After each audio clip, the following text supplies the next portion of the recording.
कि कोई खास एरिया के जो टीएसएच के रिसेप्टर्स हैं वो ऑटोमेटिकली एक्टिव हो जाएं।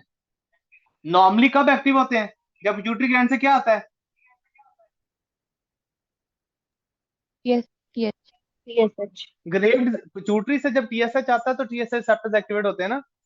ग्रेव डिजीज में एंटीबॉडी ने एक्टिवेट किए हैं। टॉक्सिक मल्टीनोड्यूलर गाइटर में क्या होता है? ना टीएसएच आता है, ना कोई एंटीबॉडी होती है। टीएसएच रिसेप्टर्स खुद ब खुद ही एक्टिवेट हो जाते हैं। जिन्नात का अमल हो गया ना। कोई चीज ने आके उनको स्टिमुलेट नहीं किया, ना कोई एंटीबॉडी आई ना कोई टीएसएच आया, वो पागल के पुत्र खुद ही एक्टिवेट हो गए। This is called toxic multinodular goiter. बात समझ आ गई? जी सर। तो यस सर। क्या है, टीएसएच रिसेप्टर्स ही एक्टिवेट हुए हैं, लेकिन खुद ब खुद ही म्यूटेड हुए और रिसेप्टर एक्टिवेट हो गए। किसी ने स्टिमुलेट नहीं किया। और क्योंकि थोड़ा सा एरिया ये होगा इन्वॉल्व, थोड़ा सा यहां से हो जाएगा, थोड़ा सा यहां से हो जाएगा, थोड़ा सा यहां से हो जाएगा, रिजल्ट क्या निकलेगा? थायराइड बड़ा होगा, ऊंचा नीवा होगा। मतलब गॉइटर होगा, गिल्लड़ बनेगा, लेकिन थायराइड बड़ा हुआ होगा, लेकिन सारे का सारा नहीं। जहां से थोड़ा सा मोटा है, थोड़ा सा यहां से मोटा है, थोड़ा सा यहां से मोटा है, थोड़ा, मतलब इसलिए कह रहे हैं मल्टी नोड्यूल। थायराइड बड़ा है लेकिन उसके ऊपर उच्च नीवा एरिया बहुत है, इसलिए हम उसे क्या कहते हैं? Multi nodular goitre. ये देखो, ये थायराइड निकाला हुआ है। ये देखो इसके मल्टीपल नोड्यूल्स है। मतलब ग्रेव्स में क्या हुआ था? सारे का सारा बड़ा हुआ था। इसमें बड़ा होगा लेकिन सारे का सारा नहीं, कहीं से बड़ा होगा, कहीं से नॉर्मल, कहीं से बड़ा होगा, कहीं से नॉर्मल। इसे कह रहे हैं मल्टी नोड्यूलर। बात समझ आ गई सब लोगों को? जी सर। Yes sir. ये देखो, इस फोटो में देखो।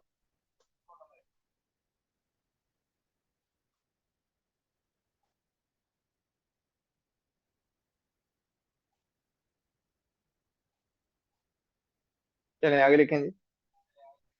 तो टॉक्सिक मल्टी नोड्यूलर गाइटर, आसान सी बात है। जिस एरिया के जिस एरिया के टीएसएच सेप्टर एक्टिवेट हो जाएंगे, इस एरिया में हुए, क्या इस एरिया से T3 T4 ज्यादा प्रोड्यूस होने लग जाएगा? जी सर। जी क्या सर। ये सारे एरिया T3 T4 प्रोड्यूस नहीं करने लग जाएंगे जहां पे रिसेप्टर्स खुद ब खुद ही एक्टिवेट हो गए? Yes yes sir. सर। तो क्या यस सर। हाइपरथायराइडिज्म नहीं हो जाएगा? Yes sir. क्योंकि रिसेप्टर खुद ही एक्टिवेट हो गए, खुद ही थायराइड हार्मोन बनाने लग गए। अब आप लोग क्या करोगे? एंटी थायराइड ड्रग्स दोगे? यस। देंगे, जाहिर है सिम्टम्स तो कंट्रोल करने हैं। क्या बीटा ब्लॉकर दोगे? Yes yes sir. सर। जी यस सर। सर। क्या आप थायराइड के नोड्यूल निकालोगे कि पूरा थायराइड निकालोगे? Nodule sir. नोड्यूल सर, पूरा थायराइड निकालेंगे, पूरा थायराइड निकाल दोगे। तो टॉक्सिक मल्टी नोड्यूलर गाइटर का ट्रीटमेंट ऑफ चॉइस क्या हुआ? टोटल थायराइड है। या तो टोटल थायराइडेक्टमी करो, या रेडियो एक्टिव आयोडीन दो। इसमें भी रेडियो एक्टिव आयोडीन देके उड़ा दो थायराइड को, और ये दवाइयों को रिस्पॉन्स भी नहीं करता।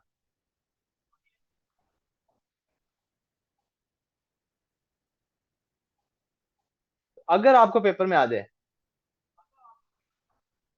चॉइस कौन सी है ट्रीटमेंट, आप होगे सर्जरी। तो टॉक्सिक मल्टी नोड्यूलर गाइटर को हम सर्जरी करके थायराइड ही निकाल देंगे। क्लियर है? जी सर। जी यस सर। सर। क्लियर उसके बाद नेक्स्ट लिखो जी। नेक्स्ट थायराइड का कौन सा डिसऑर्डर है? थायराइड, अच्छा ये काजेज थी मेन। ये दो मेन काजेज हैं हाइपरथायराइडिज्म के, इंपॉर्टेंट। एक होता है जी थायराइड स्टॉर्म। इससे क्या मुराद है? थायराइड स्टॉर्म से क्या मुराद है? Very important. देखो, जिस भी पेशेंट को हाइपरथायराइडिज्म है, जो भी काज है, वो ग्रेव डिजीज है या वो टॉक्सिक मल्टीनोडुलर गाइटर है, काज जो भी है, हमें इससे गर्ज नहीं। फॉर एग्जाम्पल, एक आतिफ है जी, आतिफ को हाइपरथायराइडिज्म है। आतिफ को थायराइड स्टॉर्म डेवलप हो गया। बेसिकली क्या है, जब किसी हाइपरथायराइड पेशेंट को अचानक सडन बहुत ज्यादा हाइपरथायराइडिज्म हो जाए, सडनली हाइपरथायराइडिज्म बहुत सिवियर हो जाए, अचानक हाइपरथायराइडिज्म शिद्दत इख्तियार कर जाए, उसे क्या कहते हैं? तूफान आ गया, इसे कहते हैं थायराइड स्टॉर्म। बात समझ आई? Yes sir. Yes, sir. Hyperthyroidism का ही अचानक वर्ष हो जाना, कितना वर्ष हो जाना कि बंदा मार सकता है, इतना सिवियर हाइपरथायराइडिज्म हो जाए, जिससे कहा थायराइड स्टॉर्म। क्यों होता है? आतिफ को हाइपरथायराइडिज्म है, और अगर इसको इन्फेक्शन हो जाए, इन्फेक्शन निमोनिया हो जाए, इन्फेक्शन कोई टांग पे कोई गोली लग जाए, कोई ट्रॉमा हो जाए, कोई कोई आतिफ की पेंडेक्टमी की, डॉक्टर जो था वो जाहिल था, उसने थायराइड को नहीं ट्रीट किया, उसको पता भी था कि पेशेंट हाइपरथायराइडिज्म का पेशेंट है, उसने पैसे बनाने के लिए आतिफ के अपेंडिक्स की सर्जरी कर दी। तो जब भी बॉडी में कोई स्ट्रेस आता है, वो स्ट्रेस सर्जरी का हो, वो स्ट्रेस इन्फेक्शन की फॉर्म में हो, सडन हाइपरथायराइडिज्म स्वेयर हो सकता है, और पेशेंट किस में जा सकता है जी ब्रोस? Thyroid storm. मैं आपसे सिंपल कहूं, आतिफ हाइपरथायराइडिज्म का पेशेंट था, आतिफ का हर्निया का ऑपरेशन हुआ, आतिफ को थायराइड स्टॉर्म हो सकता है? Yes, आतिफ को sir. निमोनिया हुआ, आतिफ को थायराइड स्टॉर्म हो सकता है? जी सर। Yes, sir. आतिफ बाहर गली में खेल रहा था, कोई बच्चा मोटरसाइकिल मार गया आतिफ में, आतिफ की सारी टांग ही फाड़ दी, क्या आतिफ को थायराइड स्टॉर्म हो सकता है? हाँ जी। Yes, sir. सर बस कर दियो। अच्छा, उसके बाद आगे लिखें, उसका नेक्स्ट लिखें जी। तो थायराइड स्टॉर्म में पेशेंट को काज में इन्फेक्शन भी हो सकता है, ट्रॉमा भी हो सकता है, सर्जरी भी हो सकता है। थायराइड स्टॉर्म के सिम्टम्स क्या होंगे? आतिफ एजिटेटेड होगा, आतिफ को बुखार हो जाएगा, आतिफ को डायरिया हो जाएगा, आतिफ कोमा में चला जाएगा, और आतिफ को एरिथमिया हो जाएगा, हार्ट की रिदम खराब हो जाएगी। इसलिए याद रखें, पेशेंट जो मरते हैं ना हाइपरथायराइडिज्म के, वो एरिथमिया से मरते हैं, हार्ट की रिदम, हार्ट उड़ जाता है। तो आतिफ को फौरी बचाना है, थायराइड स्टॉर्म में 4 चीजें फौरी लगाएंगे, आतिफ को फौरी 4 चीजें लगा देंगे। Number 1, steroid, steroid steroid DEXA भी हो सकता है, डेक्सामेथासोन, कोई भी स्टीराइड जो पेपर में लिखा हो, डेक्सामेथासोन हो सकता है, स्टीराइड प्रेडनिसोन हो सकता है, तो प्रेडनिसोन, डेक्सामेथासोन, कोई भी स्टीराइड जो भी लिखा हो, प्लस प्रोपाइलथायोरेसिल, क्योंकि मैंने बताया था ना वो बहुत एक्टिव ड्रग है, वो फास्ट एक्टिंग है, फौरी थायराइड को कंट्रोल करना है ना। Steroid plus propylthiouracil plus propranolol, देखो P P P P, P for prednisone steroid, P for propylthiouracil, P for propranolol, और चौथा चौथा पी हम क्या करेंगे? पोटाशियम आयोडाइड, मतलब आयोडीन देंगे। फौरी हमने कहा था आयोडाइड देने से कौन सा इफेक्ट आता है? अगर आयोडीन फौरी लगा दें पेशेंट को, कौन सा इफेक्ट आता है? Hypothyroidism sir, hypothyroidism. Checo. Wall psycho effect आता है। तो पोटाशियम आयोडाइड, ये 4 पी पेशेंट को फौरी आपने देने हैं अगर क्या डेवलप हो गया थायराइड स्टॉर्म। क्लियर है सब लोगों को? Yes, sir. उसके बाद आगे लिखें जी। तो अब लिखें जी हाइपोथायराइडिज्म। हाइपोथायराइडिज्म सिम्टम लिखो पहले हाइपो के। मुझे कोई सिम्टम बताता जाए, मैं साथ उसको लिखवाता जाता हूँ जो तरतीब से आपने लिखे हैं। डॉक्टर जोहा माइक्रोफोन ऑन करें। Yes sir. हाइपरथायराइडिज्म के सिम्टम जिस तरतीब से आपने लिखे हैं उस तरतीब से मुझे एक एक करके बोलें।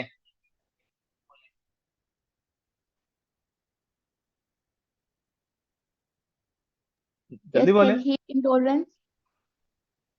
सबसे पहला, हाइपर में हीट टॉलरेंस होता है, तो हाइपो में लिख दो कोल्ड इंटॉलरेंस, सर्दी लगती है मरीज को। अब मैं आपको उल्ट लिखवाऊंगा ना, हाइपर के उल्टा चलेंगे तो हाइपो हो जाएगा। तो हाइपो के सिम्टम मैं आपको उसी तरतीब से लिखवा रहा हूँ जिस तरतीब से आपने हाइपर के लिखे हैं।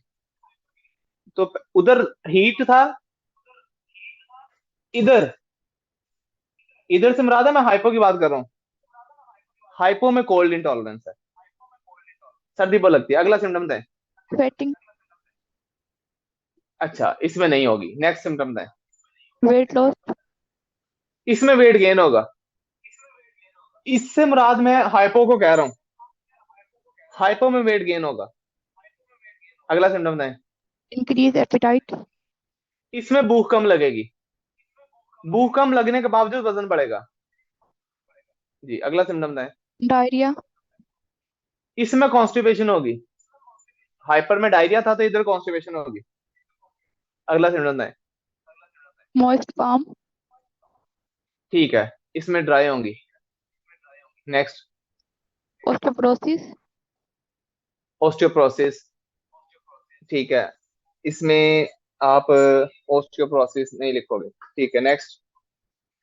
Proximal myopathy. इसमें भी प्रोक्सिमल मायोपैथी होगी, हाइपो में भी होगी। इसका मतलब हाइपर हो या हाइपो हो, प्रोक्सिमल मायोपैथी होती है। लेकिन एक फर्क होता है, एक एंजाइम होता है सीके, क्रिटिन काइनेज। ये हाइपोथायराइडिज्म में हाई होता है, जो हम पढ़ रहे हैं। हाइपर में नॉर्मल होता है। अगर आपको प्रोक्सिमल मायोपैथी आए और लिखा हो कि सीके एंजाइम नॉर्मल है, वो हाइपर की बात कर रहा है। अगर प्रोक्सिमल मायोपैथी हो और सीके हाई हो, क्रिएटिन काइनेज हाई हो, तो इसका मतलब वो हाइपोथायराइडिज्म की बात कर रहा है। बात समझ आया? ये पॉइंट सब लोगों को समझ आया? Yes sir. हाँ जी सर। जी, आगे बोले जी। पेल्पिटेशन। ठीक है, इसमें हार्ट रेट बढ़ेगा नहीं, कम होगा। जब थायराइड एंजाइटी। हार्मोन नहीं होगा तो हार्ट रेट कम होगा। ब्रेडिकार्डिया, इसमें लिख दो ब्रेडिकार्डिया, हार्ट रेट कम होगा। जी, आगे। एंजाइटी। इसमें मरीज जो होगा ना, वो ढिला ढिला रहेगा, जिसे हम सोमनोलेंस कहते हैं। मतलब जिसम कहते हैं यार, उठ के तुर फिर भी ले, तेरे जिस्म में कोई ताकत ही नहीं है। एग्जाइटी नहीं होगी लेकिन सोमनोलेंस होगी। ठीक है, अच्छा आगे। Hyper sir reflexia. एंजाइटी होगी। नहीं, एग्जाइटी नहीं होगी। हाइपो, लो मूड होगा, लो मूड होगा। अच्छा, उसके बाद आगे। Hyper reflexia. इसमें रिफ्लेक्सेस स्लो होंगे। हाइपो, उसमें हाइपर था, इसमें हाइपो। इवन एक रिफ्लेक्स हम चेक करते हैं हाइपोथायराइडिज्म में, ये जो अकाइलिस टेंडन है ना, अकाइलिस रिफ्लेक्स, ये वाला रिफ्लेक्स हम इसमें बहुत चेक करते हैं। ये वाला रिफ्लेक्स जो हम यहाँ पे हैमर मारते हैं ना, ये थोड़ा सा गिटे के पीछे, ये अकाइलिस रिफ्लेक्स होता है ना, ये हाइपोथायराइडिज्म में स्लो होगा। इसे कहते हैं वोल्टमैन साइन। इस ये रिफ्लेक्स हाइपोथायराइडिज्म में, अकाइलिस रिफ्लेक्स जब हाइपोथायराइडिज्म में स्लो होता है, इसे हम क्या कहते हैं? सिंपल याद रखना, बंदे के वोल्टेज लो हो गए ना थायराइड हार्मोन कम होने से।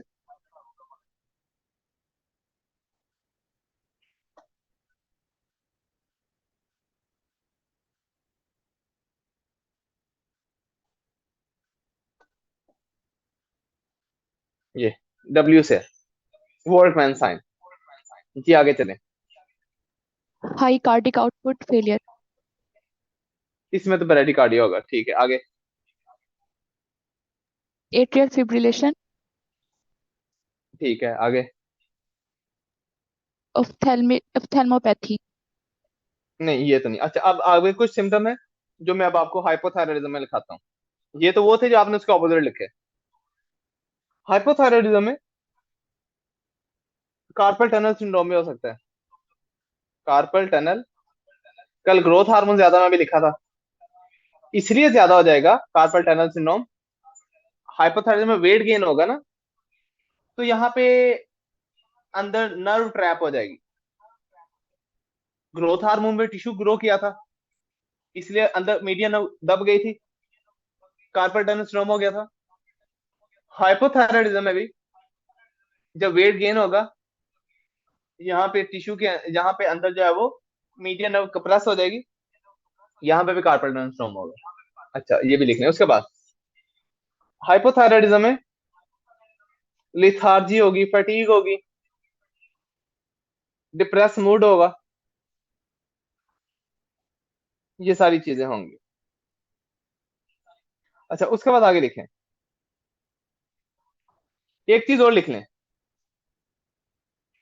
जब थायराइड हार्मोन कम होता है ना, ब्लड में कोलेस्ट्रॉल बढ़ जाता है, हाइपरकोलेस्ट्रोलीमिया। इसमें कोलेस्ट्रॉल हार्मोन का लेवल बढ़ जाएगा, हाइपर में नहीं होता।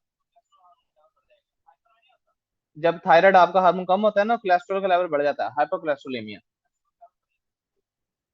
अब आगे लिखें जी, causes of hypothyroidism. Causes sir of ये हाइपोथायराइडिज्म। सर हाँ जी। सर ये हाइपोथायरायडिज्म में रिप्रोडक्टिव फीचर्स क्यों आएंगे? Abnormal uterine bleeding, decrease libido, infertility. मतलब अगेन मुझे वो सारा मैकेनिज्म उसके साथ, हार्मोन्स के साथ जाके एक्सप्लेन करना पड़ेगा, रटा मार लो। आगे लिखे नेक्स्ट। तो प्रोलैक्टिन ज्यादा हो अब जाता है काजेज भाई। क्या है? जी ब्रदर क्या कह रहे हैं? सर जी मैं बोल रहा था कि प्रोलैक्टिन की प्रोलैक्टिन वजह से ज्यादा हो हो रहा जाता है। अच्छा चले आगे लिखें जी, हाइपोथायराइडिज्म की causes. I am really sorry कि ये क्रैश कोर्स के अंदर ना ओके ओके सर, भागना वो पड़ता है। हो गया हो गया। ठीक है चलें आगे लिखें जी। तो इसमें मैं क्या बता रहा था, हाँ काजेज क्या है हाइपोथायराइडिज्म के। तो पहली काज है जी हाशीमोटो थायराइडाइटिस। इसमें हाशीमोटो थायराइड, हाइपोथायराइडिज्म की काजेज लिखने लगे। हाशीमोटो थायराइडाइटिस, इसमें लिखें जी क्या आता है जी।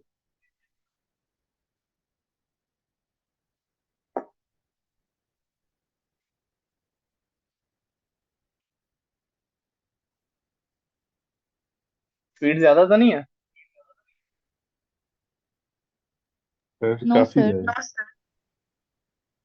अगर ज्यादा है तो मैं स्लो कर देता हूँ, फिर कहना ना बहुत कोर्स ज्यादा स्लो किया। स्पीड। सर नहीं सर, फिर वो सिलेबस नहीं सर कवर जी होना। बिल्कुल ठीक है। कोई बात नहीं यार, 4 महीने भाग लो यार आप सर जी लोग। थोड़ा सा और तेज करें सर। शाबाश। ये कौन सी आप उम्र?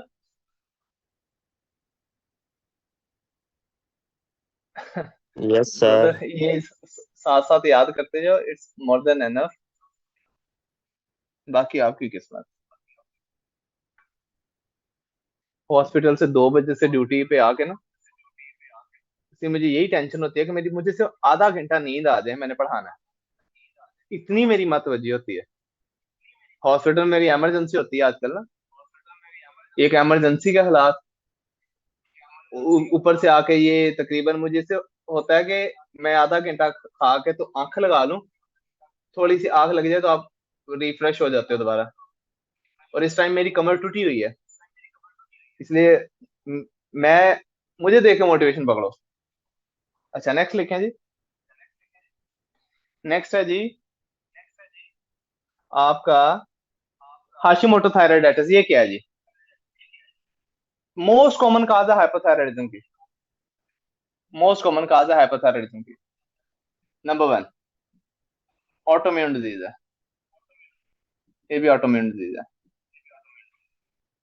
इसमें क्या होता है जी, हाशिमोटो थायराइडाइटिस में क्या होता है, आपके अपना ही इम्यून सिस्टम थायराइड ग्लैंड को डिस्ट्रॉय कर देता है। ये कहते हैं ना अपने फौजी अपनी वहां पे गोली चला देते हैं, तो ये भी ऐसे ही है, अपना ही इम्यून सिस्टम अपने ही टिश्यू को मार रहा है, तो मार्शल लॉ लगा हुआ है बेसिकली। तो अपनी ही इम्यून सिस्टम अपनी ही थायराइड को मार देता है, इसे हम कहते हैं ऑटोम्यून। तो थायराइड ग्लैंड डिस्ट्रॉय हो जाता है बाय आर इम्यून सिस्टम, ठीक है। अच्छा, एक गल ध्यान में रखना, क्या जब थायराइड ग्लैंड को अटैक होगा तो अगर आपसे मैं पूछूं, चलो अभी रहने दो, फिर आपने मिक्स करना, वो अगले में बताता हूँ। क्या हाइपोथायराइडिज्म में सिम्टम आएंगे हाशिमोटो थायराइड में जो मैंने लिखवाए हैं, यस सर। वो सारे सिम्टम आएंगे। लेकिन थायराइड ग्लैंड जो होगा, अब मेरी बात सुनना, मैंने आपको एक वर्ड बताया था, एक लफ्ज बताया था कि जब थायराइड ग्लैंड की इन्फ्लेमेशन होती है तो अंदर जो थायराइड हार्मोन है वो निकल के ब्लड में आ जाता और हाई कर ब्लड देता है। में आ जाएगा। तो शुरू में कुछ महीने क्या पेशेंट हाइपर थायराइड होता है? यस हो सर। सकता है हाँ यस जी। सर। बाद में फिर परमानेंटली उसको क्या डेवलप हो जाएगा? हाइपोथायराइडिज्म। बाद में वो, इसलिए जब हाशिमोटो थायराइडिज्म स्टार्ट होती है ना, तो थायराइड ग्लैंड की इन्फ्लेमेशन होती है ना, तो शुरू में पेशेंट का अंदर वाला थायराइड हार्मोन जब निकल के बाहर आता है ना इन्फ्लेमेशन की वजह से, तो शुरू में कुछ हफ्ते से कुछ महीने पेशेंट हाइपर थायराइड होगा, गर्मी लगेगी, ये होगा, फला होगा, सारे, थोड़ा टाइम गुजरेगा, फिर हाइपो डेवलप हो जाएगा, फिर हाइपो परमानेंटली डेवलप होगा। क्लियर है सब लोगों को? अच्छा, उसके बाद आगे लिखें। देखो जी, गल सुनो मेरी गौर ना, Hashimoto thyroid most common cause है, हाइपोथायराइडिज्म के आपको सिम्टम आएंगे। इसमें ना आपको एक दो पॉइंट याद रखने हैं। वो एक दो पॉइंट क्या है? थायराइड के अंदर कौन गया है थायराइड को डैमेज करने? हमारे इम्यून सेल्स। इम्यून सेल्स कौन से? हमारे लिम्फोसाइट्स। तो इसका मतलब जिस पेशेंट को हाइपोथायराइड होगा, हाशिमोटो थायराइडाइटिस होगा, क्या उसके थायराइड ग्लैंड के अंदर लिम्फोसाइट घुसे होंगे? जी सर। जी सर। तो सर क्या लिम्फोसाइट वहां पे जब घुस जाएंगे तो क्या वहां पे लिम्फोसाइट का कैंसर हो सकता है? Yes sir. Yes sir. इसका मतलब हाशिमोटो थायराइडाइटिस को अगर पूछा जाए कौन सा कैंसर होगा, आपने कहना लिम्फोमा। पेपर का फेवरेट क्वेश्चन है, क्योंकि लिम्फोसाइट तो घुसे हुए हैं अंदर, डैमेज कर रहे हैं थायराइड को। तो लिम्फोमा, कौन सा lymphoma? Diffuse large B cell lymphoma. Diffuse large B cell lymphoma. Diffuse large B cell lymphoma ये डेवलप होता है। अच्छा, हाशिमोटो थायराइडाइटिस वाले पेशेंट में थायराइड ग्लैंड जो होगा सूजा हुआ होगा, इन लार्ज होगा, थायराइड ग्लैंड का साइज बढ़ जाता है, लेकिन हाथ लगाओगे ना दर्द नहीं होगी, नॉन टेंडर। हाथ लगाओगे ना पेशेंट उई आई नहीं करेगा, non tender. Non tender goitre होगा, मतलब गॉइटर से मुराद है थायराइड ग्लैंड का साइज बढ़ जाना। लाजमी नहीं है गॉइटर हो तो हाइपर थायराइडिज्म ही होगा, जरूरी नहीं है कि थायराइड ग्लैंड का साइज बड़ा है तो हाइपर थायराइडिज्म ही होना है। थायराइड ग्लैंड का साइज बड़ा होके हाइपोथायराइड भी होता है साथ, जिसकी एग्जांपल हाशिमोटो है। थायराइड ग्लैंड का साइज बड़ा होगा लेकिन पेशेंट तो हाइपोथायराइड है। ठीक, जो रेड कलर में लिखे, एक ये लिम्फोमा लिखे, तो दूसरा ऊपर रेड कलर में लिखे थायराइड को टच करेंगे तो नॉन टेंडर थायराइड होगा, थायराइड ग्लैंड नॉन टेंडर होगा। उसके बाद आगे लिखें। इसमें एक एंटीबॉडी मिलती है। कौन सी एंटीबॉडी? पेपर का क्वेश्चन है। कौन सा एंजाइम था जो आयोडाइड को आयोडीन में कन्वर्ट करता था?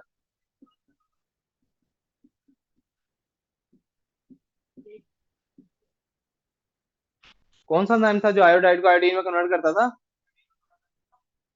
Right for oxidase. थायराइड पर ऑक्सीडेज। तो कौन एंटीबॉडी बनती है इस एंजाइम के खिलाफ? तो हाशिमोटो थायराइड में ये तीन कलर रेड कलर से लिख लो। एंटी थायराइड पर ऑक्सीडेज एंटीबॉडी, ये आपको हाशिमोटो में मिलती है। ट्रीटमेंट क्या है? कुछ भी नहीं भैया, आपको बाइट से थायरॉक्सिन देनी पड़ेगी। बाइट से थायरॉक्सिन दो। थायरॉक्सिन लिखा हो सकता है, लिवोथायरॉक्सिन लिखा हो सकता है, एक ही गल है।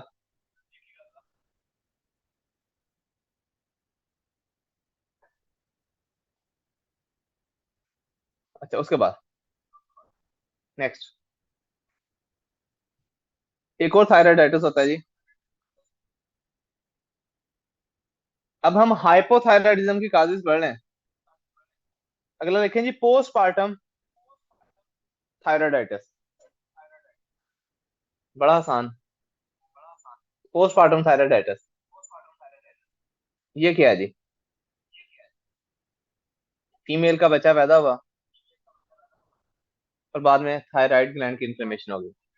पोस्टम रहा था बाद में, पार्टम से रहा था डिलीवरी के बाद, बच्चा पैदा होने के बाद।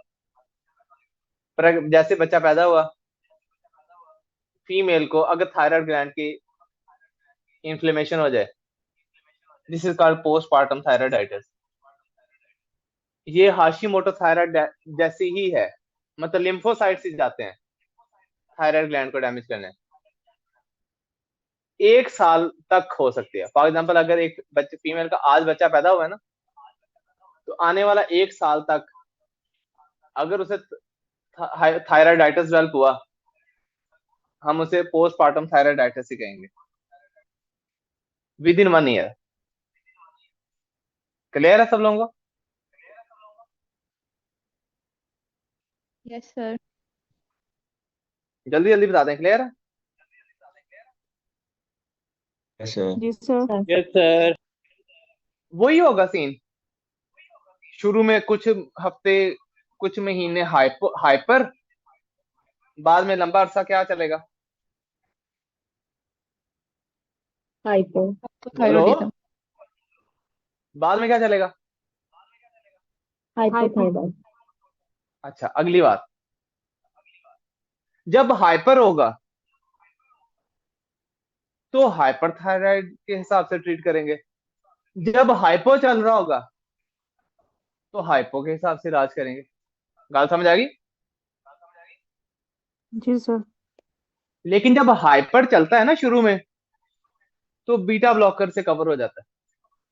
बाद में उसको लिवोथायरॉक्सिन देनी है जब हाइपर डेवलप हो जाएगा।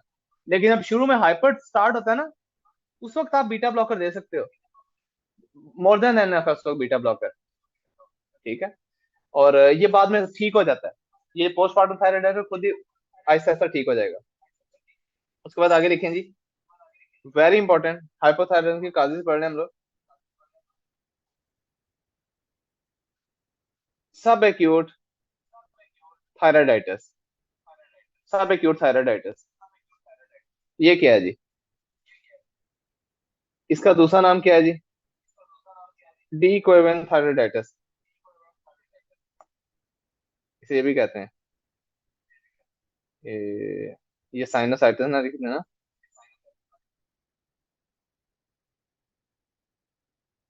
ये देखो, डी कोएवेन थायराइडाइटिस, ये भी थायराइड ग्लैंड की इन्फ्लेमेशन है। काज क्या है? Viral infection. मतलब अगर वायरस की वजह से आपको थायराइड ग्लैंड की इन्फ्लेमेशन हो, तो हम कहेंगे सब एक्यूट थायराइडाइटिस या रिकरेंट थायराइडाइटिस।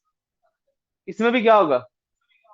शुरू में हाइपर, बाद में क्या होगा जी ब्रोस? हाइपो। Hypothyroidism. हाइपोथायराइडिज्म आ जाएगा। अच्छा, पेपर में पिक कैसे करना है, दो लफ्ज याद कर लो, पेपर में एमसीक्यूज गलत नहीं होगा। अक्सर आपने हॉस्पिटल में देखा होगा, हम किसी पेशेंट में इन्फ्लेमेशन चेक करनी हो तो हम एक टेस्ट करते हैं ईएसआर,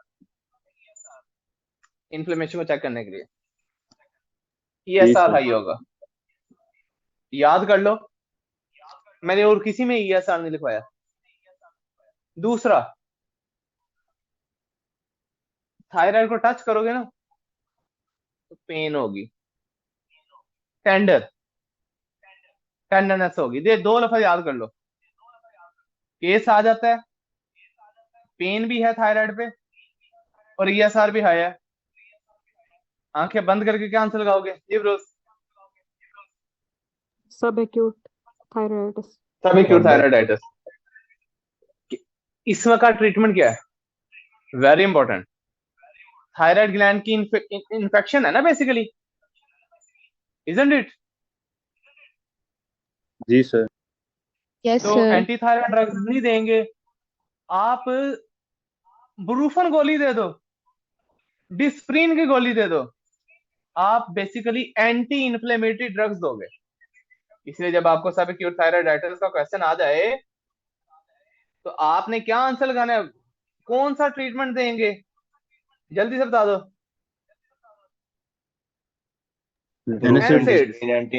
एनसेड्स देंगे, non steroidal anti inflammatory drug, Disprin, aspirin, Brufen, जड़ी लिखी हुए। ठीक है, तो व्हाट इज द ट्रीटमेंट, ये बड़ा इंपॉर्टेंट क्वेश्चन है। NSAIDs sir. एनसेड्स देंगे, एंटी इन्फ्लेमेटरी ड्रग्स देंगे, एस्प्रिन दे दो, aspirin is drug of choice. उसके बाद आगे आ जाओ जी, उसके बाद है जी, अगर हम बात करते हैं इसमें आपकी, हाँ अगला आ जाओ जी, रिडल थायराइडाइटिस। रिडल थायराइडाइटिस ये क्या है जी, आपके थायराइड में कोई एल्फी डाल दे, आसान मजाक कर रहा हूं, किसी चीज में एल्फी डल जाए वो चीज हार्ड हो जाती है, सख्त हो जाएगी। Yes, sir. जी सर। तो रिडल थायराइडाइटिस क्या है, थायराइड ग्लैंड के अंदर फाइब्रोसिस हो जाए, फाइब्रोसिस से मुराद है कोलेजन प्रोटीन डिपॉजिट हो जाए। तो रिडल थायराइडाइटिस क्या है, it is a fibrous thyroiditis, इसमें आपके थायराइड ग्लैंड की फाइब्रोसिस हो जाती है। अच्छा, उसके बाद अगेन वही, पहले हाइपर बाद में हाइपो। तो एक लफ्ज याद रखना, आपका ये एमसीक्यू गलत नहीं होगा। वो लफ्ज क्या है, थायराइड को हाथ लगाओगे दर्द नहीं होगी, नो टेंडरनेस, नॉन टेंडर। लेकिन जब किसी चीज में फाइब्रोसिस हो जाती है ना, इधर देखो जरा, मेरा थायराइड समझ लो मैं ये हिला रहा हूं, लेकिन जब रिडल थायराइडाइटिस होगा ना, थायराइड अपनी जगह से हिलता ही नहीं है, ऐसे जैसे एल्फी डाल के आपने उसे वहां पे पक्का कर दिया है, फिक्स थायराइड होगा। ये वर्ड याद रखना, थायराइड फिक्स हो, नॉन टेंडर हो, और ऐसा लगे जैसे आप किसी पत्थर पे हाथ लगा रहे हो, जैसे किसी पत्थर पे हाथ लगा रहे हो, रॉक लाइक, इतना हार्ड इतना सख्त हो जाता है thyroid, rock like hard thyroid. जी जल्दी जल्दी बता दो, रिडल थायराइडाइटिस की तीन चीजें क्या याद रखोगे, किसकी बेस पे रिडल कहोगे? Hard fix and non tender. Hard होगा मतलब रॉक लाइक होगा, नॉन टेंडर होगा और फिक्स होगा। ये चीजें आपने रिडल, अगर पेनफुल हो और ईएसआर हाई हो, एक्यूट। सब एक्यूट। उसके बाद आगे लिखो जी, ये तीन क्वेश्चन आपके पक्के पेपर में आते हैं, थायराइड के को 5 से 10 सवाल पेपर में हंसते हंसते आ जाते हैं। अच्छा, उसके बाद अब आगे लिखें जी, कॉन्जेनिटल हाइपोथायराइडिज्म। ये क्या है जी? सिंपल सी बात है यार, बच्चा पैदा हुआ उसमें थायराइड हार्मोन नहीं है। कोंजेनिटल हाइपोथायराइडिज्म को क्रेटिनिज्म भी कहते हैं। लिखें जी, इसमें क्या होता है? 6 पी याद रखने हैं। ये देखो, जब बच्चे को कंजेनिटल हाइपोथायराइडिज्म होगा, मैं बताता हूँ ये होगा क्यों। जब कंजेनिटल हाइपोथायराइडिज्म होगा, 6 पी याद रखने हैं। P for pot, POT pot, pot belly, डी निकली होगी, पॉट बैली। बच्चा पेल होगा, P. P for pot belly, P for pale, P for, देखो चेहरा कितना फूला फूला है, puffy face, puffy face. P for, ये बच्चे की अम्बलाइकस देख रहे हो बाहर को निकली हुई है, बच्चे की ये नाक बाहर को निकली हुई है, जी सर। Yes, sir. इसे कहते हैं प्रोट्रूडिंग अम्बलाइकस। नाक बच्चे की बाहर को आ गई, प्रोट्रूडिंग अम्बलाइकस। जुबान बाहर को निकली हुई है, Yes, sir. Protruding, PRO, protrude से क्या मिला था, बाहर को आ जाना, PRO, प्रोट्रूडिंग अम्बलाइकस, प्रोट्रूडिंग टंग, पी। जब आ जाए आपको ये 6 पी याद रखना है, 6 के जितने भी हैं 6 ही हैं। और पी फॉर पुअर ब्रेन पांच। डेवलपमेंट। Sir, ये Second. पांच और पांच। अगला, चलो अगला 6 लिख देता हूँ यार। P for poor brain development, तो बच्चे की जो ब्रेन डेवलपमेंट होगी वो पुअर होगी, पुअर ब्रेन डेवलपमेंट। तो ये 6 पी क्या याद रखने हैं? पेल, पफी फेस, पॉट बैली, प्रोट्रूडेंट अम्बलाइकस, प्रोट्रूडेंट टंग, पुअर ब्रेन डेवलपमेंट। ये 6 पी याद होंगे तो बच्चा पैदा हुआ लेकिन उसमें थायराइड हार्मोन नहीं है। क्या वजह हो सकती है? मे भी बच्चे का थायराइड ग्लैंड ही नहीं बना, बच्चा पैदा हुआ उसका थायराइड ग्लैंड ही नहीं है, नंबर 1। नंबर 2, मे भी थायराइड ग्लैंड है, उसके अंदर थायराइड पर ऑक्सीडेज एंजाइम नहीं है, उसमें म्यूटेशन है। ये भी हो सकता है कि थायराइड ग्लैंड बन के अंदर एंजाइम नहीं बना, थायराइड पर ऑक्सीडेज, या मे भी थायराइड ग्लैंड ही नहीं बना। ठीक है, तो या मे भी थायराइड ग्लैंड बना है, कंप्लीट नहीं बना, तो ये कुछ भी हो सकता है। क्लियर है सब लोगों को? Yes, sir. जी सर। ट्रीटमेंट क्या है, आप लोग बताओ ट्रीटमेंट अब। सर एनालॉग देंगे। थायरॉक्सिन दोगे यार, सारी जिंदगी बच्चा थायराइड पर रहेगा। अगर आपने फौरी ना दी, कुछ महीने गुजर गए, बच्चा फिर दोबारा वापस, आपका ब्रेन डेवलप नहीं हो सकता, बच्चा साई रहेगा, मेंटली रिटार्ड ही रहेगा। क्लियर है सब लोगों को? राई नहीं, साई। Yes, आते sir. क्लियर है? हाँ जी, क्या कह रहे हैं? तो जी उसामा का इग्नोर करें, चाहे जो मरेगी वहां को इग्नोर करें, ये सारे क्रिमिनल हैं। आगे लिखें, नेक्स्ट। नेक्स्ट है जी, उसके बाद है जी, चलो उसामा माइक्रोफोन बंद रखो, ऑन किया तो देख लेना। अच्छा अब देखें जी, आपने एक चीज नोट की कि हाइपोथायराइडिज्म का क्वेश्चन, ये जो हमारे थायराइड का वर्ड है ना, ये पेपर में जरूर आना है। ये हमने हाइपोथायराइडिज्म की काजिश कर ली। उसके बाद लिखें जी, थायराइड के अंदर छोटी सी रसोली, जिसे हम क्या कहते हैं, थायराइड नोड्यूल। लिखें जी, थायराइड नोड्यूल, थायराइड नोड्यूल।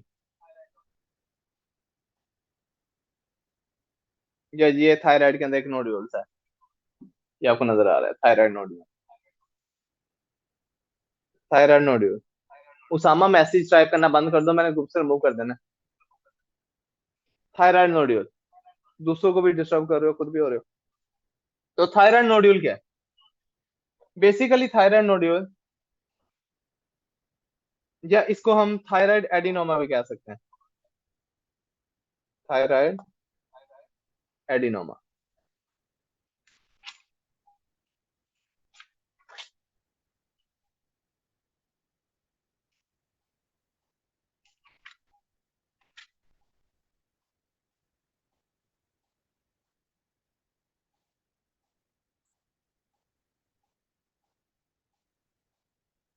देखिए जी, ये बनाइन ट्यूमर होता है, ये कोई कैंसर वगैरह नहीं होता।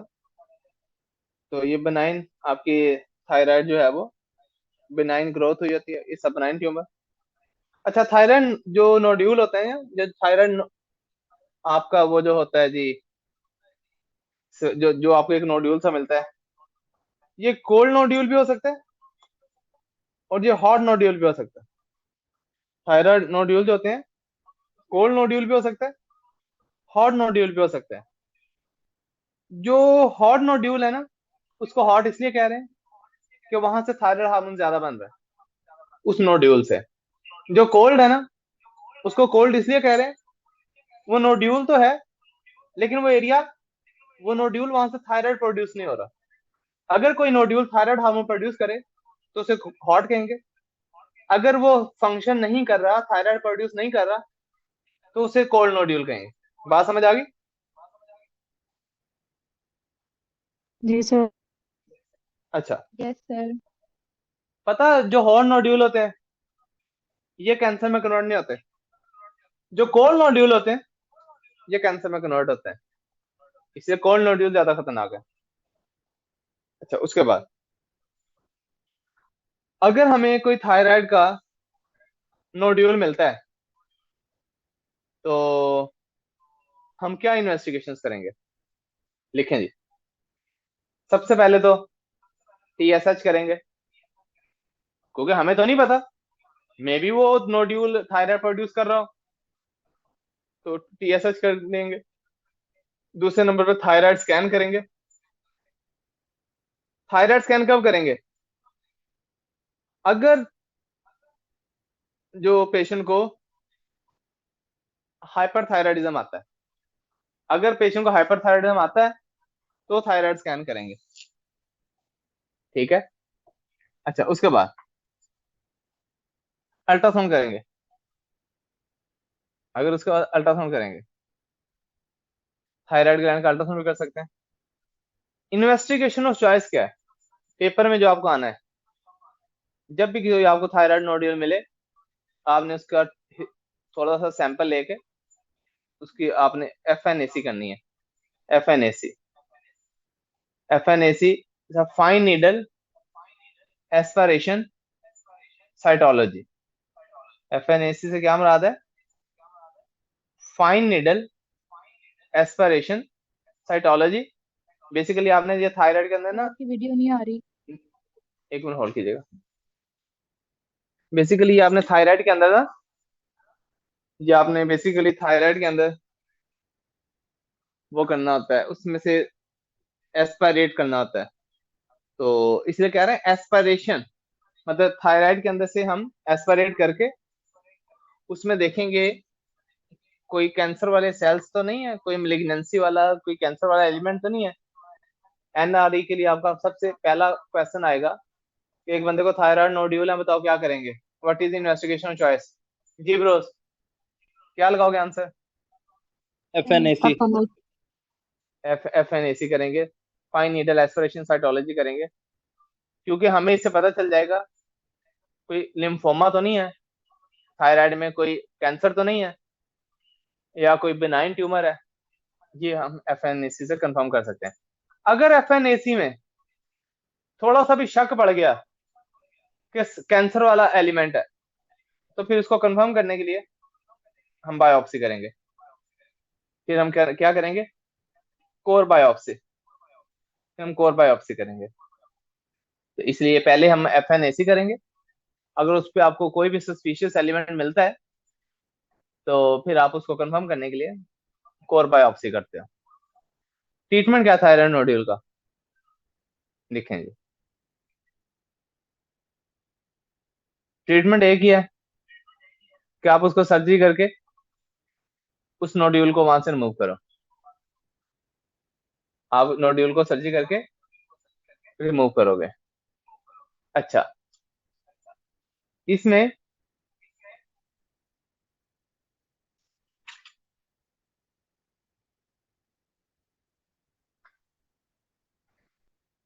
कब करेंगे थायराइड नोड्यूल रिमूव? अगर पेशेंट की उम्र 20 साल से कम है। अच्छा, सर्जरी करके कब थायराइड नोड्यूल निकालेंगे? कौन से लोगों का? लाजमी तो नहीं हर किसी के निकाल देना। अगर सिंपल नोड्यूल है तो आप उसको ना छेड़ो, जरूरी नहीं है कि आप उसको निकालो। लेकिन कब निकालेंगे सर्जरी करके? नंबर 1, पेशेंट की उम्र 20 साल से कम हो या 50 साल से ज्यादा हो, FNAC पॉजिटिव हो, कैंसर का रिस्क हो, मेल हो, सर क्या चीज अगर मेल पॉजिटिव? जेंडर हो,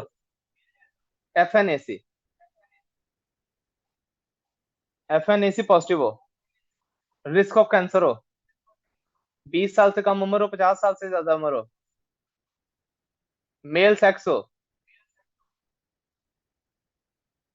नोड्यूल हार्ड और फिक्स हो, साथ लिम्फ नोड्स की स्वेलिंग हो, गर्दन के जो लिम्फ नोड है, लिम्फ एडिनोपैथी हो, कोई पेशेंट को कॉस्मेटिक प्रॉब्लम हो, वो कहे डॉक्टर सोना नहीं लग रहा, पेशेंट को कोई प्रेशर वहां पे फील हो, इन सारी कंडीशन में हमने इस थायराइड नोड्यूल को निकाल देना सर्जरी करके। क्लियर है सब लोगों को? Yes, sir. उसके बाद आगे लिखें जी, retrosternal goitre. Retrosternal goitre normally क्या होता है? रेट्रोस्टर्नल गॉइटर की हेडिंग दें जी। रेट्रोस्टर्नल गॉइटर, रेट्रो से मुराद है पिछले पासे, स्टर्नम के पिछले पासे, बिहाइंड द स्टर्नम। मतलब नॉर्मली क्या होता है, एक पेशेंट को जब थायराइड ग्लैंड का साइज बड़ा होता है तो आपको यहीं पे सामने नजर आ रहा होता है ना, गिलड़, पेशेंट का इतना बड़ा गिलड़ यहीं पे नजर आ रहा होता है।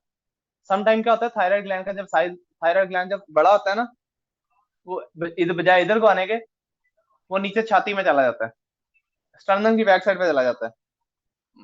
मतलब नीचे को एक्सटेंड करके स्टर्न ऊपर से आपको नहीं नजर आएगा, स्टर्नम के पीछे चला जाएगा। गल समझ आई? जी सर। Yes, ये जरा sir. देखना, ये इस बंदे को रेट्रोस्टर्नल गॉइटर है, आपको नहीं पता चल रहा। अच्छा ये देखो, चेस्ट एक्सरे करते हैं, ये स्वेलिंग जो नजर आ रही है, ये स्टर्नम के पीछे थायराइड ग्लैंड है, ये गॉइटर है। क्लियर हो गया? Yes, sir. जी सर। जल्दी जल्दी बोलो बाकी लोग भी। जी सर। अच्छा, जब रेट्रोस्टर्नल गॉइटर होगा, अच्छा ये हाइपरथायराइडिज्म भी हो सकता है, हाइपो भी हो सकता है। हमारा यहाँ पे मसला ये नहीं है कि हम हाइपर कहेंगे या हाइपो कहेंगे, वो बात की बात है। अगर स्टर्नम के पीछे गाइटर है तो पेशेंट के हाथ ऐसे ऊपर करा देंगे, इसे हम कहते हैं पेम्बर्टन साइन चेक करेंगे। कौन सा साइन चेक करेंगे? Pemberton sign. ये देखो, जब पेशेंट के हाथ ऊपर, पहले ये फोटो हुआ है जो हाथ नीचे है, जब ऐसे हाथ ऊपर करवा दिए, मुंह लाल हो गया, पेम्बर्टन साइन पॉजिटिव है।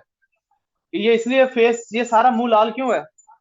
ये ब्लड इकट्ठा हो गया है पूरे फेस, इसे कहते हैं फेशियल प्लेथरा। क्योंकि जब हम ऐसे हाथ ऊपर करते हैं तो तो वेनस ब्लॉक हो जाता है, वेन्स ब्लॉक हो जाती हैं। अगर रेट्रोस्टर्नल गाइटर हुआ तो, अगर रेट्रोस्टर्नल गाइटर हुआ तो वेन्स ब्लॉक हो जाती हैं। तो ये पेम्बर्टन साइन से हम क्या चेक कर सकते हैं? रेट्रोस्टर्नल गाइटर, ये सारा जो मुंह लाल हो गया, इसे क्या कह रहे हैं? पेम्बर्टन साइन पॉजिटिव आने, ये मुंह लाल, इसे क्या कह रहे हैं? Facial plethora. इसे हम क्या कह रहे हैं? Facial plethora. तो दिस इज फेशियल प्लेथरा। तो developing of facial plethora is called Pemberton sign positive. और ये रेट्रोस्टर्नल गाइटर का एक हम टेस्ट भी कर सकते हैं।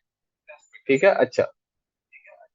क्या रिट्रोस्टेनल गाइटर होने से, आप लोग मुझे बताएं, जब इतना बड़ा थायराइड पीछे छाती में घुसा होगा, क्या खुराक वाली नाली दब नहीं जाएगी,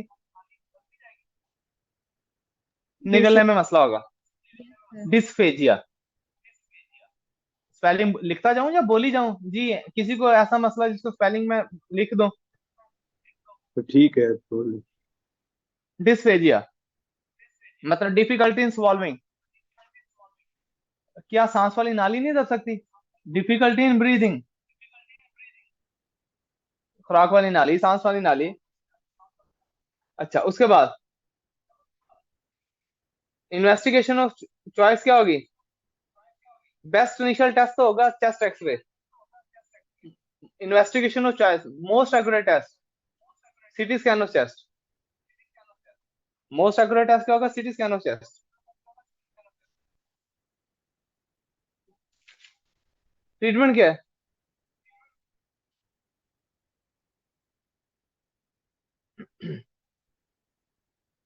सर्जरी, सर्जरी करके निकालो। आगे लिखो जी।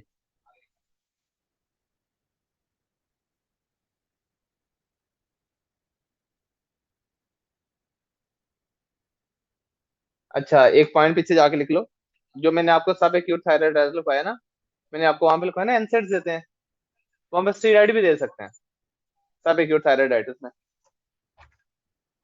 हाँ, बस 5 मिनट, आगे लिखें। तो नेक्स्ट है जी आपका इसमें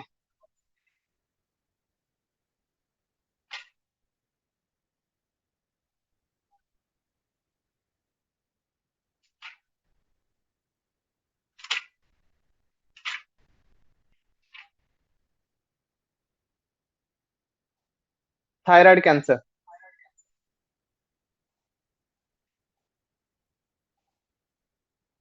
मोस्ट कॉमन कैंसर थायराइड का पहला है जी पेपिलरी थायराइड कैंसर, जरूर पेपर में आएगा। पेपिलरी थायराइड कैंसर बहुत इंपॉर्टेंट, 2 3 चीजें याद रखनी है कि उनको होता है जिनको बचपन में रेडिएशन एक्सपोजर हुआ, तो चाइल्डहुड रेडिएशन एक्सपोजर, एक नंबर 1। नंबर 2, इसमें आपको बायोप्सी में पता क्या मिलता है? आपको ये एक टिपिकल वर्ड को रटा मार लो, ये ऑर्फन एनी आई न्यूक्लियस, ये आपको बायोप्सी में मिलता है। रटा ही मारना है अब हमने फिलहाल। तो most common thyroid cancer papillary thyroid cancer. इसके अलावा आपको क्या मिलती हैं? एक और रटा मार लेना लफ्ज को, समोमा बॉडीज,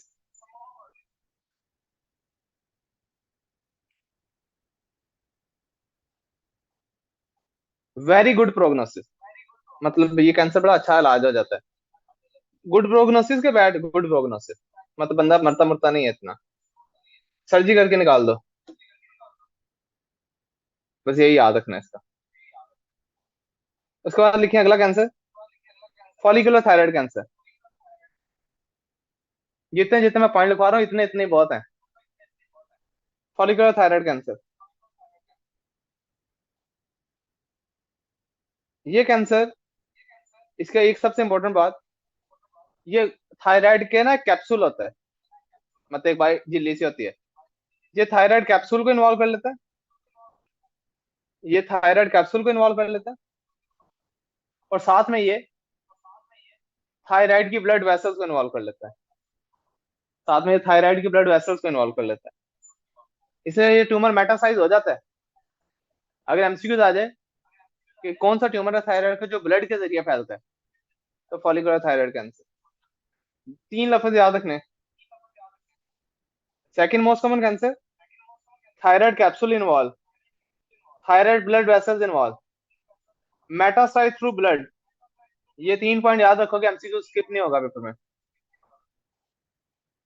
सर ट्यूमर्स तो Schedule- लिम्फोसाइट्स लिम्फ नोड से नहीं आते lymph यही glands। इसीलिए मैंने बताया most of the cancer lymphatic vessels से स्प्रेड होते हैं, 4 कैंसर होते हैं जो ब्लड वेसल से स्प्रेड होते हैं, जो ब्लड के जरिए स्प्रेड होते हैं कॉमनली।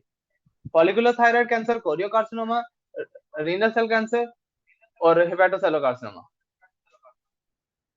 अच्छा आगे लिखें। नेक्स्ट कैंसर है जी थायराइड का medullary thyroid cancer, very important. ये तो यूएसएमएल एमआरसीपी के अंदर भी ये क्वेश्चन इसके बहुत।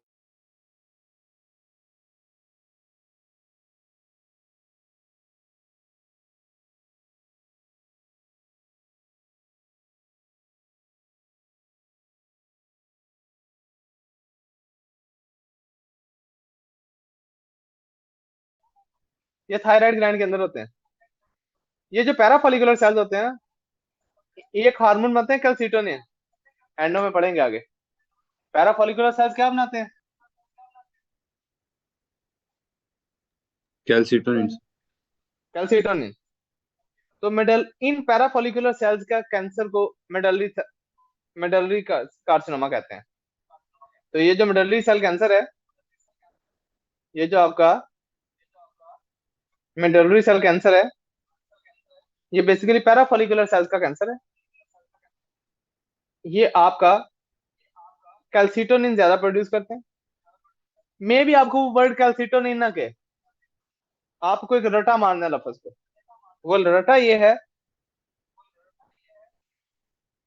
थायराइड ग्लैंड की बायोप्सी पे अमाइलॉइड प्रोटीन आपको मिलेंगी, या ब्रैकेट में आगे लिख दो कॉन्गो रेड स्टेन पॉजिटिव होगी। रटा मार ले इन दो लफ्जों को। अगर लिखा आ जाए कॉन्गो रेड स्टेन पॉजिटिव, या अमाइलॉइड प्रोटीन डिपॉजिट, या ब्लड में कैल्सिटोनिन हाई, 3 चीजें आपके पेपर में लिखी आ जाए, या तीनों में से एक भी लिखी आ जाए, नंबर 1 ब्लड में कैल्सिटोनिन हाई है, नंबर 2 की दसिया में हाँ अमाइलॉइड प्रोटीन डिपॉजिट है, number 3 Congo Congo red stain stain positive है। की आंसर लोना paper medullary carcinoma. Medullary cell cancer. इसमें समटाइम वो जीन पूछ लेता कौन सी इन्वॉल्व होती है। जीन का नाम है मेन 2A। ये रटा मार ले इस जीन को भी, मेन 2A एंड 2B, ये जीन्स इन्वॉल्व होती हैं। कुछ चीजों को रटा मारना पड़ता है अनफॉर्चुनेटली। उसके बाद अगला कैंसर है जी anaplastic carcinoma. Anaplastic cancer most worst cancer, thyroid का सबसे बुरा कैंसर है, ओल्ड एज में होता है। अब आपको पेपर में क्लू बताने लगा, लिखे हैं जरा। वर्स्ट प्रोग्नोसिस, बंदा कोई नहीं बचता। नंबर 1 ओल्ड एज हो, मेल पेशेंट हो, लिखते जाओ। Old age, male patient, difficulty in solving, उसे निगलने में मसला हो रहा है, उसे सांस लेने में मसला हो रहा है, डिफिकल्टी इन ब्रीदिंग, और थायराइड के ऊपर मैस है। मतलब एक बात अब जहन में रख लो, आपके सामने समझो एक बुजुर्ग बैठे हैं, उसके थायराइड पे स्वेलिंग है, 70 साल उम्र हो, थायराइड पे स्वेलिंग हो, निगलने में मसला हो, सांस लेने में मसला हो, स्वेलिंग फिक्स हो। पहला आंसर आपने क्या लगाना है पेपर में? Anaplastic cancer. Anaplastic anaplastic carcinoma. Literally a 70-year-old male patient present to you with difficulty in swallowing and breathing. There is a mass in front of the neck. The mass is fixed. आपने पागल हो जाना है कि ये क्या answer लगाना है मैंने नीचे। Anaplastic carcinoma. Anaplastic anaplastic carcinoma बहुत इंपॉर्टेंट क्वेश्चन है। और साथ इवन जो मैं बोल रहा हूँ, ये मैं पहला किस नर्व की वजह से बोल रहा हूँ? रिकरण रंजन नर्व। पेशेंट की ना ये जो रिकरण रंजन नर्व होती है ना, ये भी ट्यूमर में इन्वॉल्व हो जाती है, क्योंकि ये भी यहीं पे है ना रिकरण रंजन नर्व। तो साथ ये भी ट्यूमर में इन्वॉल्व हो जाती है, तो मुझसे बोला भी नहीं जाएगा, पेशेंट से बोला भी नहीं जाएगा, hoarseness of voice, hoarseness of voice. सारे लोगों को समझ आया कि मैं ही काप रहे हैं? Yes, sir. Yes, sir sir. आ गया, आ गया। अच्छा, उसके बाद आगे लिखें। ये थायराइड के कैंसर है जो आप लोगों ने जरूर याद रखने हैं।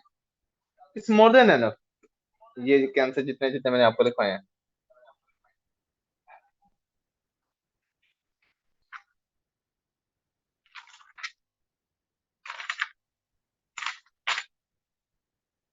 उसके बाद आगे लिखो जी। सर जी टाइम हो गया। 7:15 क्लास है ना?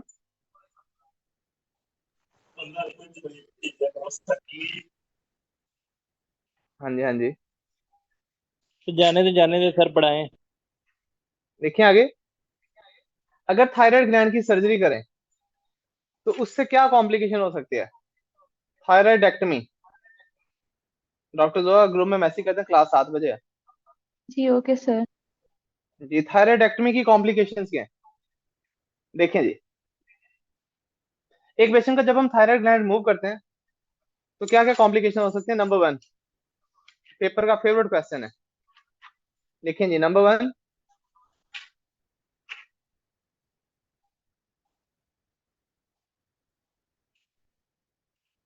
मैं बुक से भी देख लूंगा, ये लिखी आ जाएगा।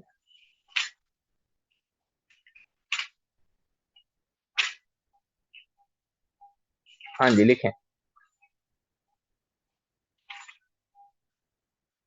कॉम्प्लिकेशंस थायराइडेक्टमी की।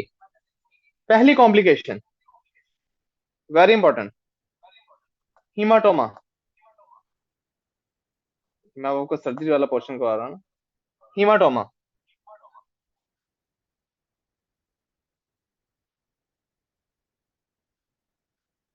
ये देखो, पेशेंट की थायराइड ग्लैंड, ये स्टिच लगे हुए हैं, ये थायराइड ग्लैंड निकाला, फॉर एग्जांपल आधा घंटा पहले कटिया सर्जरी करके। जैसे मरीज बाहर आया, 2 घंटे, 4 घंटे, 2 दिन, मरीज को अचानक गर्दन पे यहाँ पे स्वेलिंग होने लग जाए। थायराइड निकालने के बाद वहां पे स्वेलिंग क्यों हुई है? इसका मतलब वहां पे अंदर क्या हो रही है? नीचे स्किन के नीचे Bleeding.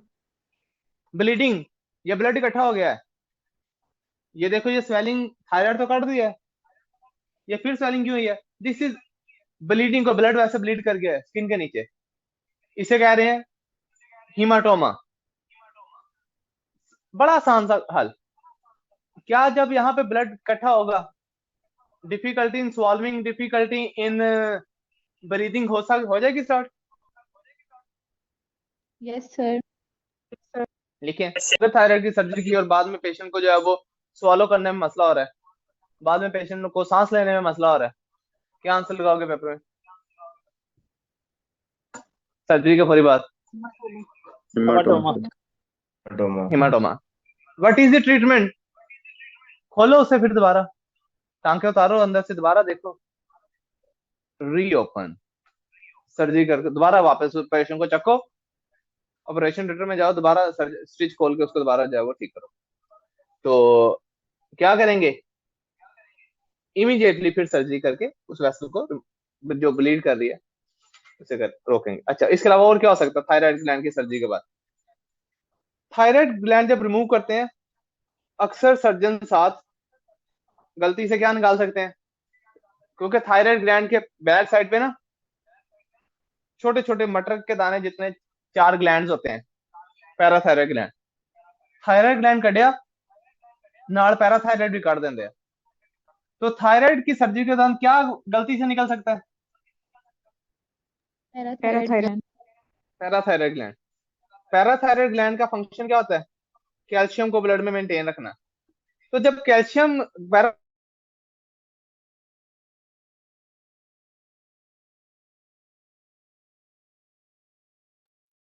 सर आवाज नहीं आ रही।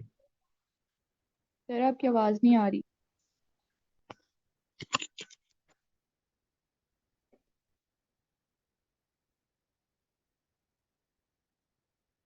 ये अब आ रही है मेरी बात? यस जी सर। सर। चले लिखें। तो क्या होगा कि जब आप पैराथायराइड ग्लैंड निकाल दोगे तो ब्लड में पैराथायराइड हार्मोन कम हो जाएगा।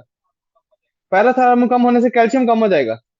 आपको पता है जब कैल्शियम कम होता है तो हाथ पांव मुड़ जाते हैं, मसल स्पैज्म हो जाते हैं। इसे क्या कह रहे हैं? पेशेंट को कार्पोपिडल स्पैज्म हो जाएगा, हाथ पांव मुड़ जाएंगे। अगर किसी पेशेंट को थायराइड की सर्जरी के बाद हाथ पांव मुड़ने लग गए हैं, मसल स्पैज्म होने लग गए हैं, इसका मतलब उसको क्या कार्बोहाइड्रेट डल गया साथ? जी ब्रोस। Sir parathyroid parathyroid gland parathyroid gland भी साथ निकल गया, कैल्शियम कम हो गया। साथ ही ट्रीटमेंट क्या करेंगे? पैराथायराइड ग्लैंड से चक के वापस नहीं ला सकते। एक ही हल है, पेशेंट को फौरी कैल्शियम ग्लूकोनेट देंगे ताकि कैल्शियम पूरा करो, और बाद में सारी जिंदगी वो ही कैल्शियम सप्लीमेंट्स लेगा। तो फिर तो इसका हल क्या है जी? फिर पेशेंट जो है वो आपका कैल्शियम सप्लीमेंट्स पे रहेगा, क्योंकि अब पैराथायराइड हार्मोन तो पूरा होना नहीं है। अच्छा, एक दो साइन लिख लें या आपको कल पढ़ाऊंगा। जब आपको हाइपोकैल्सीमिया होता है ना, कैल्शियम लो होता है, एक तो हाथ पांव मुड़ जाते हैं, मसल स्पैज्म हो जाते हैं। इसको क्या कहते हैं? शिवास्टिक साइन।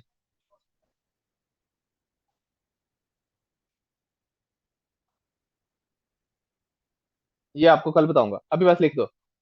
ये भी आपको कैल्शियम लो होने पे मिलेंगे। दूसरा साइन आपको मिलेगा ट्रोसिस साइन।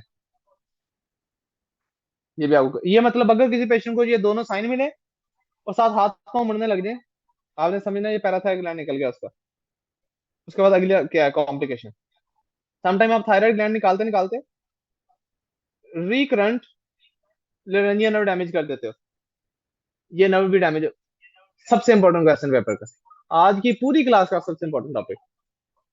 जब आप थायराइड ग्लैंड मूव करते हो तो आप समटाइम आप ये नर्व डैमेज कर देते हो। जब ये नर्व डैमेज करोगे, जो मैं बोल रहा हूँ मुझसे बोला नहीं जाएगा, क्योंकि मेरे वोकल कॉर्ड्स को इसी की सप्लाई है। तो क्या होगा? Hoarseness of voice. अगर थायराइड ग्लैंड निकालने के बाद पेशेंट को बोलने में मसला हो गया, समझो क्या उड़ गया उसका?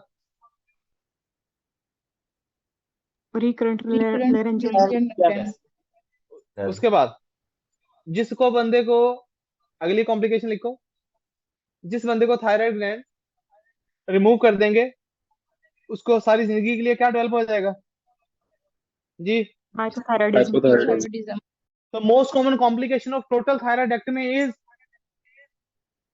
Hypothyroidism. Hypothyroidism. तो सारी जिंदगी अब ये लेवोथायरॉक्सिन पे रहेगा।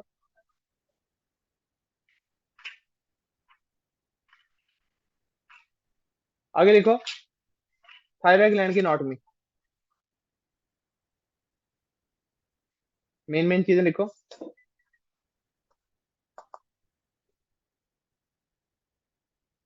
थायराइड ग्लैंड के दो लोब होते हैं, 20 से 25 ग्राम वजन होता है। ये दोनों लोग आपस में जो जुड़े हुए हैं ना, इस्थमस के जरिए जुड़े हुए हैं। ये सेंट्रल वाला पार्ट इस्थमस के जरिए जुड़े हुए हैं। ये कहां से कहां तक होता है? ये हमारे ना यहाँ पे कार्टिलेज के रिंग होते हैं, हमारे ना यहाँ पे ट्रेकिया के ना रिंग्स होते हैं। ये हमारे ना रिंग्स हैं कार्टिलेज के। आप हाथ फेरो ना, आपको ये नीचे कार्टिलेज के रिंग नजर आएंगे।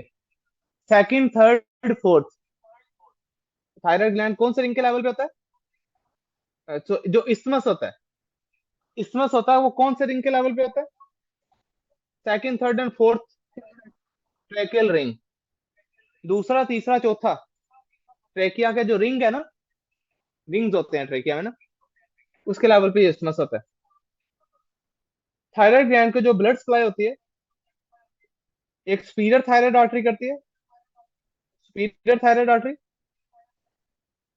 Inferior thyroid artery, superior, inferior thyroid artery, दो आर्टरी सप्लाई करती हैं।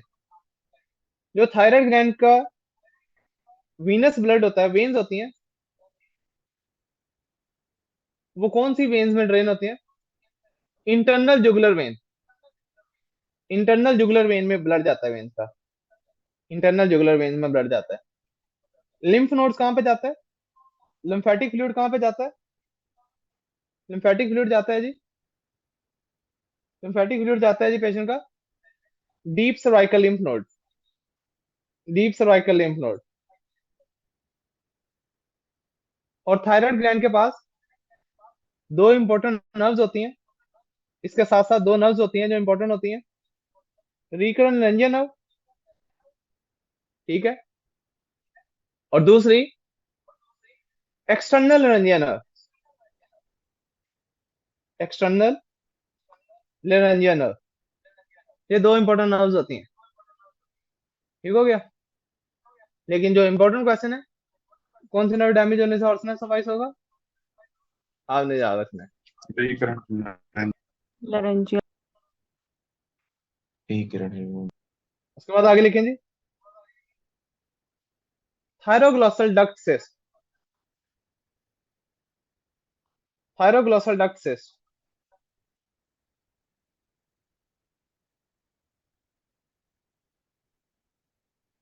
कल करेंगे, इंपॉर्टेंट टॉपिक है ये, मैं भगाना नहीं चाह रहा इसका। बात समझ आइए सब लोगों को? Okay, sir. Yes, sir. जी सर। मुश्किल तो नहीं लगा?